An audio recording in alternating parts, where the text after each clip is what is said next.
Salut à tous, c'est JR pour la chaîne Autodomo. Ravi de vous retrouver aujourd'hui pour cette nouvelle vidéo. Alors, comme vous le savez, c'est très compliqué de trouver une petite enceinte connectée pas trop chère et qui peut éventuellement envoyer du bon son. Alors, j'ai trouvé chez Action une petite enceinte connectée pour même pas 10 €. On va voir si ça vaut le coup ou si elle est limite achetée à la poubelle. Donc on va voir ça tout de suite. Alors on va parler aujourd'hui de cette petite enceinte, donc la Speaker RS600. Donc c'est une marque qui s'appelle Roseland, mais qui est vendue chez Action. Donc on va faire un petit tour de boîte très rapide. Donc c'est une enceinte qui est sur mousqueton, donc qui pourrait très facilement s'apparenter à toute la gamme de chez JBL, qui est notamment les JBL Clip. Donc moi j'ai celle-ci. Voilà, donc c'est une ancienne version, hein. Maintenant il y a des toutes nouvelles itérations de cette JBL, mais celle-ci franchement elle est pas mal. Alors elle a un petit peu souffert parce qu'elle me suit avec moi sur des chantiers, mais justement elle encaisse pas mal. Donc ça c'est pour vous montrer ce qu'on peut faire. Donc la petite enceinte, là on est sur du 5 watts en puissance maximum. Elle est donnée pour 6 heures environ. Alors 6 heures à 70% de puissance. Donc si vous mettez le son à 100%, vous n'aurez pas 6 heures. Elle se charge en environ 1h30 et elle est IPX5. Donc elle est résistante aux projections d'eau, aux éclaboussures d'eau. Donc si vous êtes dehors et qu'il pleut, elle peut résister. Donc très rapidement, un petit tour de boîte. Donc voilà, c'est du Bluetooth, bien évidemment. Hop, je vais me rapprocher. Une petite mise au point, voilà. Voilà, donc quelques spécificités. Si vous voulez les lire, n'hésitez pas à mettre sur pause. On va pas s'attarder dessus. Voilà, c'est une batterie de 500 mAh. Voilà, hop. Ici, on a un haut-parleur étanche avec aux éclaboussures avec mousqueton. Voilà. Une boîte somme toute assez classique. Donc on va l'ouvrir et on va la découvrir et l'essayer bien évidemment. Alors donc on va la déballer. Hop. Et on va voir ce que ça contient. Donc déjà un petit câble de recharge en USB-C. Donc ça c'est bien. Heureusement. La petite enceinte en question et du papier derrière. Donc ça on va la laisser là. On s'en fiche.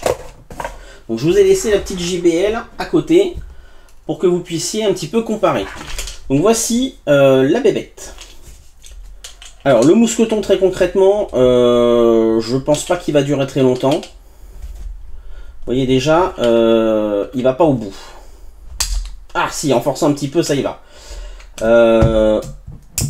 C'est léger hein, par rapport à celui qui est là. Déjà on voit que c'est pas du tout la même épaisseur de mousqueton. Et ça fait gadget. Je sais même pas franchement. C'est du plastique. C'est même pas du métal. Ici on a quand même un peu de métal. Ici c'est du plastoc. Voilà. Les boutons, comme on peut le voir, c'est pareil en termes de finition, c'est pas terrible. Alors, ils sont en relief, c'est joli. Voilà, je vous les montre.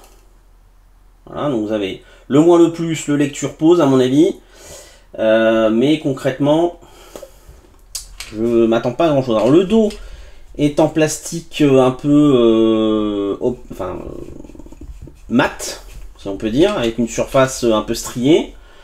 Bon, ça n'empêche pas de glisser. C'est plus une protection, j'ai envie de dire.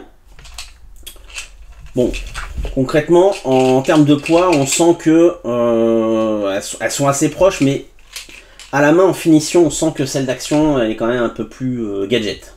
Voilà. Ça fait moins costaud, ça fait moins fini que la JBL, enfin, que celle moi à laquelle je vais la comparer. Il y en a bien d'autres, mais voilà.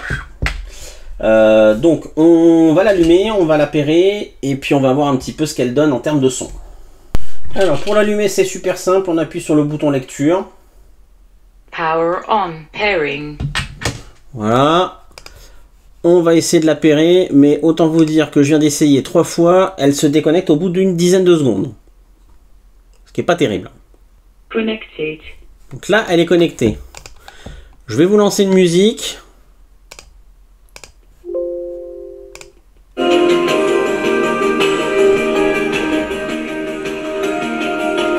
suis à 50% de sa capacité.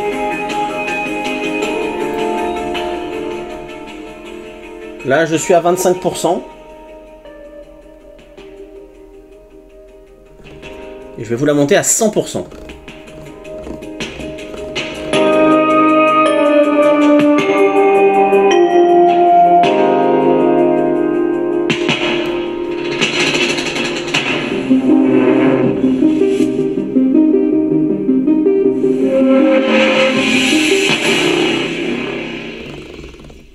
Voilà un petit peu ce que ça donne. Je vais essayer de vous mettre une autre musique pour voir si je vous trouve quelque chose qui pète un peu. Ça serait pas mal. Alors, on va être très clair. Les basses, c'est une catastrophe. Il n'y en a pas.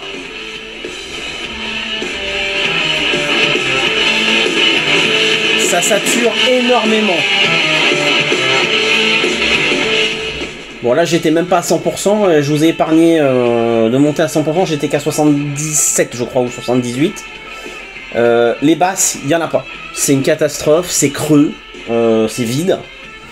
Ça sature très très vite, surtout sur des chansons où ça pète un peu. Donc clairement, c'est pas au niveau d'une JBL, hein, je vous le dis tout de suite.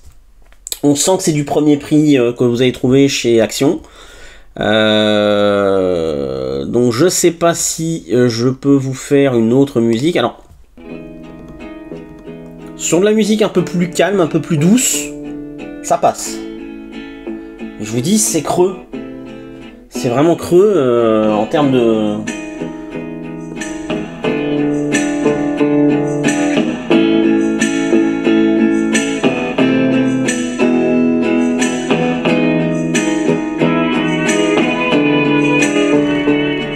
Encore, ce qui fait un peu résonance là, c'est qu'elle est posée sur le bureau. Donc vraiment, c'est pas terrible quoi. Et alors, je vais essayer quelque chose, je vais essayer de baisser ou de monter le son directement sur l'enceinte. On va voir si elle me fait la même chose que les 3 autres fois.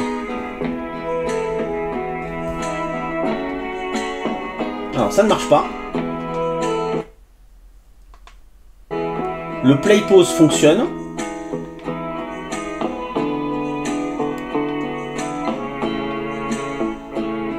Voilà, et le plus ou moins ne fonctionne pas.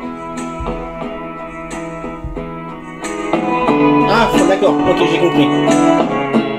Faut rester le doigt appuyé dessus. Ok, alors ça c'est pas du tout intuitif. Moi j'aimerais pouvoir appuyer un petit coup pour monter le son d'un ou deux crans. Là, pour régler c'est compliqué. C'est très très compliqué, c'est pas du tout intuitif.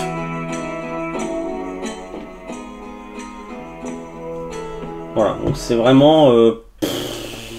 c'est pas terrible. Alors, je vous ai pas montré derrière cette petite protection en silicone qui cache donc le port de recharge. C'est pareil, hein, c'est le genre de truc qui va pas tenir très longtemps. Parce qu'il est marqué IPX5, mais je sens que c'est pas un truc qui est fait pour durer. Alors on le voit peut-être pas, si on le voit peut-être un tout petit peu à la caméra. Je vais essayer d'éteindre la lumière. Il y a normalement une petite diode de bleu juste là. Je sais pas, ouais, on doit la voir par légère transparence. Autant vous dire que c'est très très faible. Pour savoir si elle est allumée ou pas, ils auraient pu prévoir un système un peu plus un petit peu plus voyant, je dirais. Une diode ou un peu plus grosse ou carrément la mettre sur le dessus. C'est ce qu'on a par exemple sur une JBL. On a une diode qui est juste ici et qui se voit. Alors, certes elle est derrière, mais elle a le mérite de se voir.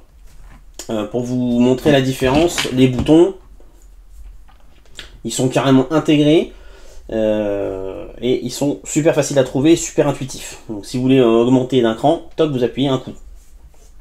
Voilà. Bon, on va faire une conclusion très rapide sur ce produit. C'est vraiment du très bas de gamme, c'est du premier prix. Concrètement, c'est une petite enceinte que vous allez filer à un enfant.